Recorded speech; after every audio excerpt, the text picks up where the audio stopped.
हाथ से लिखी गई पांडुलिपि को आप देख सकते हैं। ये बहुत ही सुंदर दृश्य है और बहुत अद्भुत जानकारी बच्चों को देने के लिए यहाँ पे तांबे का ये ढोल है। ऐसे उत्तराखंड के लोग पहले यहाँ किस तरह के बर्तनों का इस्तेमाल किया करते थे। कुमाऊं से विशेष ये लगाव रखता है ऐपन कला। किताबी ज्ञान लेने के लिए, कई सारी कहानी पढ़ने के लिए, इलेक्ट्रॉनिक रीडिंग करने के लिए, यानी कि ढेर सारा ज्ञान अर्जित करने के लिए देहरादून की मॉडर्न दून लाइब्रेरी में बहुत ही सुंदर व्यवस्था है, बहुत ही अच्छी व्यवस्था है। लेकिन उससे भी ज़्यादा ज़रूरी होता है हमें उत्तराखंड को जानना, क्योंकि जब हम उत्तराखंड की राजधानी देहरादून में बैठे हैं, हम यहाँ पे किताबी ज्ञान अर्जित कर रहे हैं, तो सबसे ज़रूरी है कि हमें उत्तराखंड की जो पुरानी विरासत है, जो सांस्कृतिक धरोहर है, उसके बारे में भी बहुत अच्छे से जानकारी होनी चाहिए।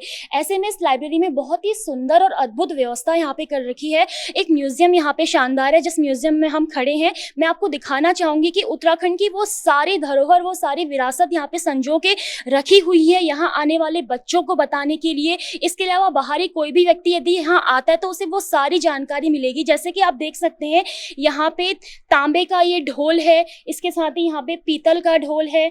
यहाँ पे पुराने बर्तनों को आप देख सकते हैं नीचे, कि कैसे उत्तराखंड के लोग पहले यहाँ किस तरह के बर्तनों का इस्तेमाल किया करते थे। पीतल के, चांदी के सभी बर्तन आप देख सकते हैं। ढोल दमाऊ यहाँ पे आप देख रहे होंगे। मेरे पीछे ऐपन कला को आप देख रहे होंगे, जो आज हाथों से यहाँ पे ऐपन कला बनाई जाती है। लेकिन अगर आप मेरे ठीक पीछे देखेंगे तो ये गेरू से जो ऐपन हमारे गाँव में बनाया जाता था, आज जरूर कलर ने इसका रूप ले लिया है, लेकिन एक समय था जब कपड़े में गेरू से यहाँ पे इस तरह से ऐपन को बनाया जाता था। ये हमारी उत्तराखंड की संस्कृति की पहचान है। कुमाऊं से विशेष ये लगाव रखता है ऐपन कला, जिसने आज पूरी दुनिया में अपनी कलक छाप छोड़ी है। उसके अलावा आप देख सकते हैं यहाँ पे tape recorder, gramophone, record player, transistor, gramophone, ये सारी वो धरोहर हैं जिन्हें उत्तराखंड के लोगों ने एक समय में इस्तेमाल किया है और आज ये इस म्यूजियम में संजो के रखी गई हैं, ताकि आने वाली हर पीढ़ी जान सके कि उत्तराखंड में पहले के लोग क्या क्या चीजों को इस्तेमाल करते थे और कैसे उन्हें इस्तेमाल किया जाता था। इसके अलावा यहाँ पे ढेर सारे कॉइन्स आप देख सकते हैं। मेरे ठीक बगल में हाथ से लिखी गई पांडुलिपि को आप देख सकते हैं। ये बहुत ही सुंदर दृश्य है और बहुत अद्भुत जानकारी बच्चों को देने के लिए कि कैसे एक पुराना उत्तराखंड हुआ करता था, जिसने आज विकास की दौड़ में एक नया रूप जरूर ले लिया है। लेकिन ये म्यूजियम बहुत अच्छा संदेश और जानकारी उन बच्चों को देगा कि हमारा उत्तराखंड पहले कैसा था, हमारी उत्तराखंड की संस्कृति यहाँ पे कैसी है। इसके अलावा आप और अगर थोड़ा नजर घुमाएंगे तो यहाँ पे उत्तराखंड के तमाम वो वाद्य यंत्र हैं जो पूरी देश और दुनिया में संस्कृति को बताते हैं कि कैसे यहाँ पुराने समय में और आज भी इन वाद्य यंत्रों को हमारे उत्तराखंड के लोग बजाते हैं, संजो के रखा हुआ है, जिसमें आप ढोल दमाऊ है, नरसिंह है और तमाम वो वाद्य यंत्र हैं जो एक समय में यदि एक गांव से दूसरे गांव में किसी को बुलाना है तो बड़ा सा वाद्य यंत्र आप देख सकते हैं पीछे, ढोल उसको बोला जाता है, बहुत जोर से उसको बजाते थे, एक संदेश देने का वो काम करता था। म्यूजियम में और अधिक गहनता से, बारीकी से एक एक चीज को बताने के लिए हमारे पास यहाँ पे दून लाइब्रेरी के प्रोग्रामिंग एसोसिएट चंद्रशेखर तिवारी जी हैं। सर, आपका खबर उत्तराखंड में बहुत बहुत स्वागत हम करते हैं। हम आपसे जानना चाहेंगे तमाम इस म्यूजियम में रखी वो चीजें, ये किसके द्वारा रखी गई हैं, किसने आज तक संजोई थी, आप पूरी विस्तार से हमें एक एक चीज के बारे में बताइए। धन्यवाद।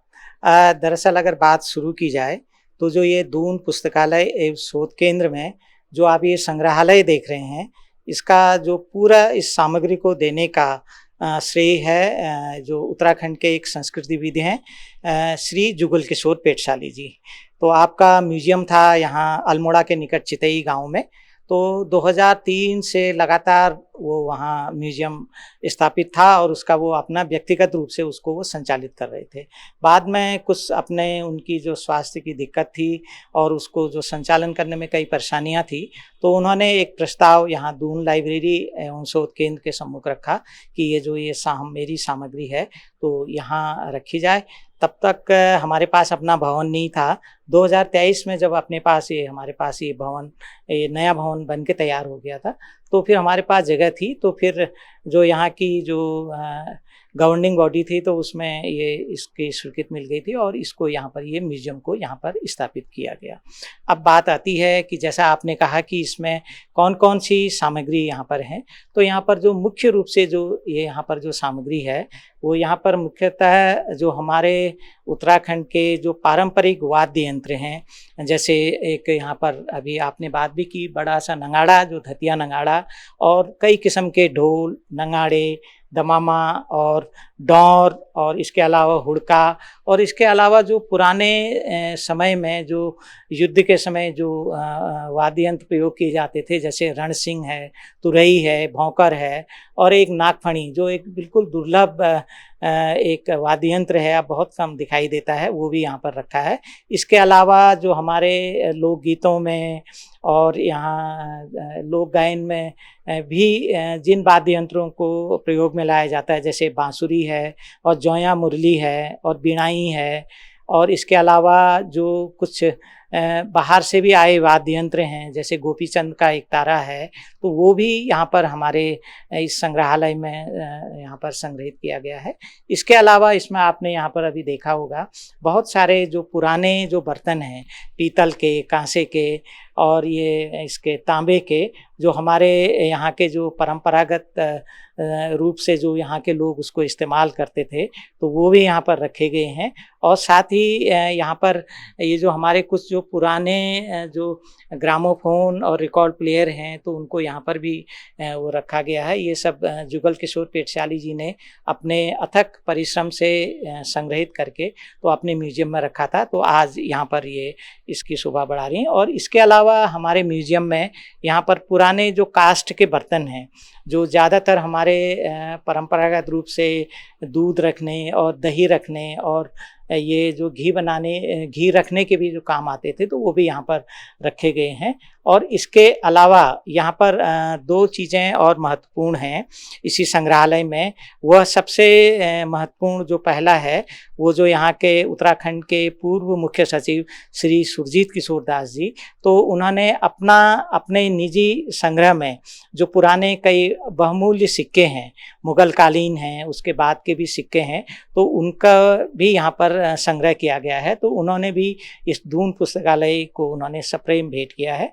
और साथ ही उन्हीं की ओर से, यानी कि सुरजीत किशोर दास जी की ओर से एक यहाँ पर गांधी जी पर जो डाक टिकट जो जारी किए गए, तो वो भी रखे गए हैं। और ये जो डाक टिकट हैं, ये 144 से अधिक देशों के हैं। मतलब इससे साबित होता है कि ये जो गांधी जी को कि जो बाहर हमारे भारत देश से भी बाहर कि कितना सम्मान दिया गया है। तो यहाँ पर ये 144 से अधिक देशों के डाक टिकट यहाँ पर जो है उनके अपने निजी संग्रह में जो उन्होंने संग्रह किए थे, तो वो उन्होंने यहाँ पर दून पुस्तकालय को भेंट किए हैं। इन्हें आप देख सकते हैं। और ये सामने यहाँ पर ये जो बहुमूल्य जो सिक्के हैं, ये पुराने सिक्के हैं मिडिवल काल के और आधुनिक काल के, तो ये भी बहुत दुर्लभ सिक्के हैं, तो इनका भी यहाँ पर संग्रह किया गया है। और जो यहाँ पर शोध कार्य करने वालों के लिए और जो इस विषय में रुचि रखते हैं, तो उनके लिए ये एक बहुमूल्य सामग्री के रूप में यहाँ पर स्थापित है। जी सर, उसके अलावा हमारे ठीक पीछे जो ऐपन कला हम देख रहे हैं, हाँ कुमाऊं की पहचान है और आज पूरी दुनिया में अपनी छाप छोड़ रही है, ये किसके द्वारा बनाई गई है? ये जो यहाँ पर जो मूल रूप से जो यहाँ पर ये आप सामने देख रहे हैं, ये कुमाऊं में जो पूजा के समय विभिन्न चौकियाँ होती हैं, जैसे दुर्गा की चौकी, शिव चौकी, तो पूजन के समय जो चौकियाँ बनाई जाती, तो उनका रेखांकन किया गया है।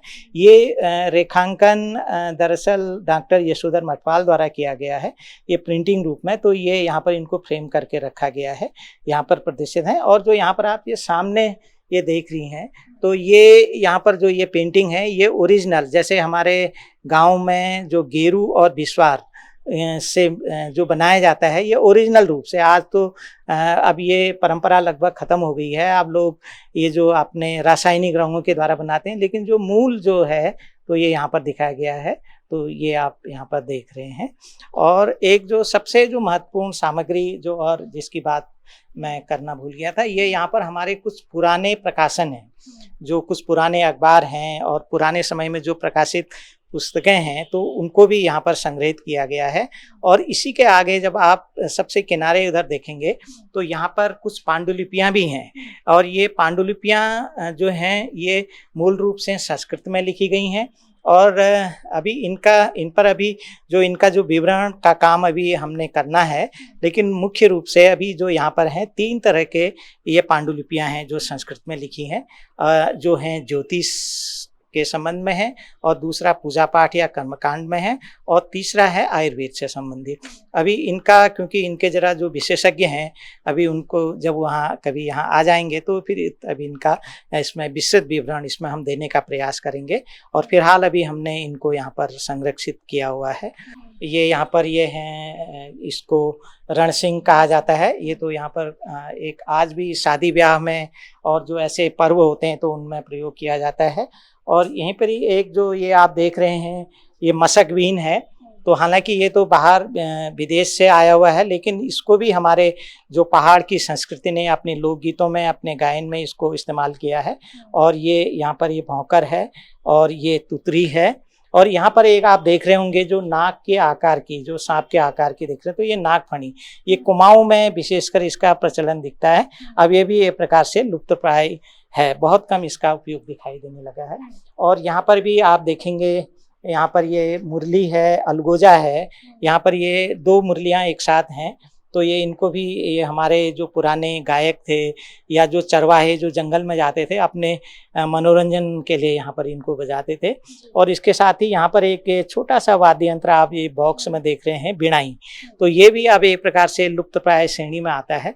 तो ये भी इसको यहाँ पर संग्रहित किया गया। यहाँ पर ये गोपीचंद का और मीराबाई का एक तारा है, और ये भी यहाँ पर संग्रहित किया गया है।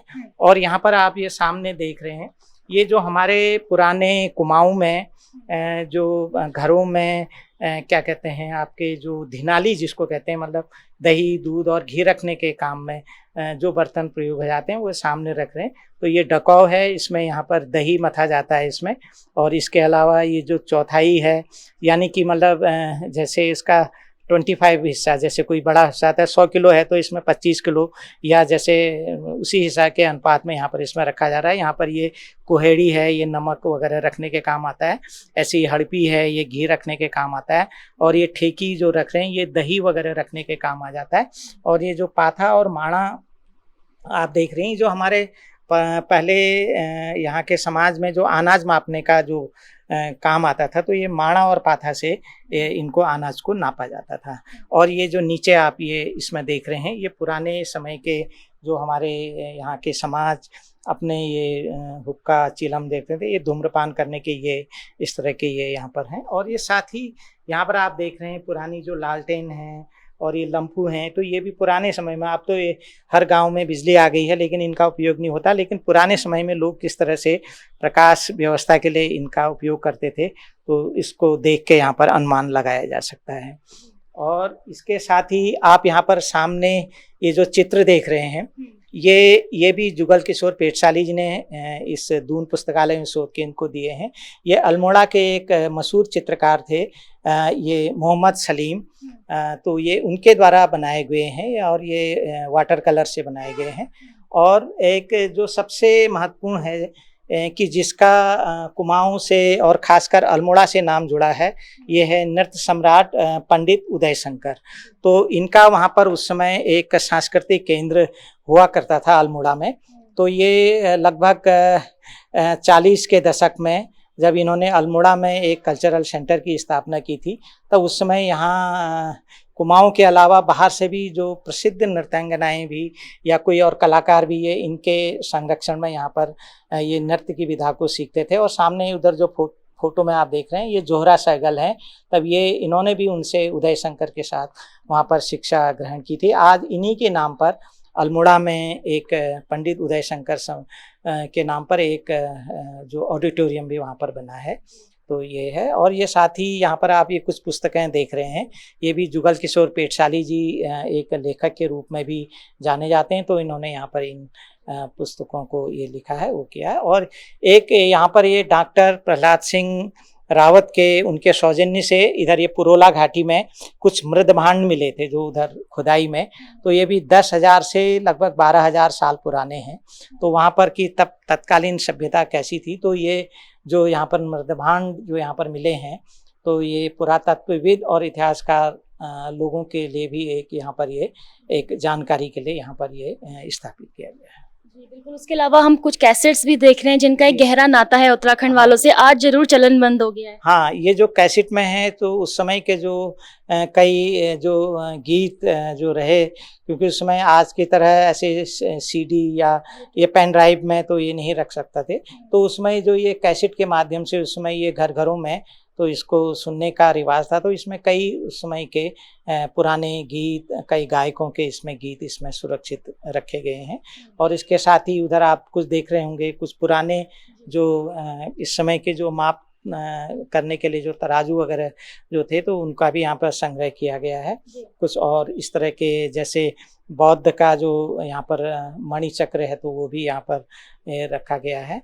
और इधर ये सामने कुछ कुमाऊं के जो परंपरागत जो चित्रकला है, तो ये इसके दो रूप भी यहाँ पर दिख रहे हैं, एक जीव मातृका का पट्टा और एक कृष्ण जन्माष्टमी का पट्टा।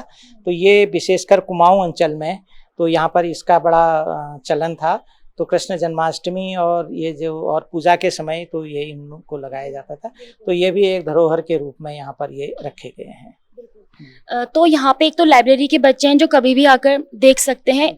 खुलने का समय क्या है इस म्यूजियम का, अगर कोई बाहरी व्यक्ति आना चाहे तो? वैसे तो जो अभी इसका संग्रहालय का जो समय रखा गया है, ये सुबह और शाम 1-1 घंटा, यानी कि सुबह 11:30 बजे से 12:30 तक और शाम को 3:30 बजे से 4:30 बजे तक 1-1 घंटा यहाँ पर खुला रखा गया। और कभी विशेष अगर कभी कहीं कोई बच्चे वगैरह अगर आते हैं तो उनके लिए यहाँ पर हमारी व्यवस्था है कि तो हम उन लोगों को यहाँ पर इसको खोल के उनको दिखा सकते हैं। जी बहुत बहुत धन्यवाद आपका, आपने तमाम जानकारी विस्तार रूप से दी। तो दून लाइब्रेरी में हमने आपको उत्तराखंड का ये म्यूजियम दिखाया, तमाम यादों को लिए, तमाम विरासत को लिए, तमाम धरोहर संजोए। बहुत ही सुंदर अद्भुत ये म्यूजियम है। उत्तराखंड को जानना है तो एक बार ज़रूर देहरादून की दून मॉडर्न लाइब्रेरी में आइए, इस म्यूजियम में आइए और यहाँ पे तमाम वो धरोहर देखिए, वो वाद्ययंत्र देखिए, वो पुरानी यादों को देखिए जो आपको उत्तराखंड को जानने में बहुत ज़्यादा सहायता करेगी, क्योंकि यहाँ पे वो सभी चीज़ें मौजूद हैं जो एक समय में उत्तराखंड के वासियों ने इस्तेमाल की हैं, उत्तराखंड के वासियों ने अपने जीवन में उपयोग की हैं। तो तमाम धरोहर, सांस्कृतिक विरासत को लिए ये उत्तराखंड म्यूजियम आप लोगों की राह देख रहा है। एक बार जरूर आइए, उत्तराखंड को जानिए, इस म्यूजियम को निहारिए, आपको तमाम जानकारी इस म्यूजियम से मिलेगी। मैं रेणु प्रीति, कैमरा पर्सन नरेश के साथ, खबर उत्तराखंड, देहरादून।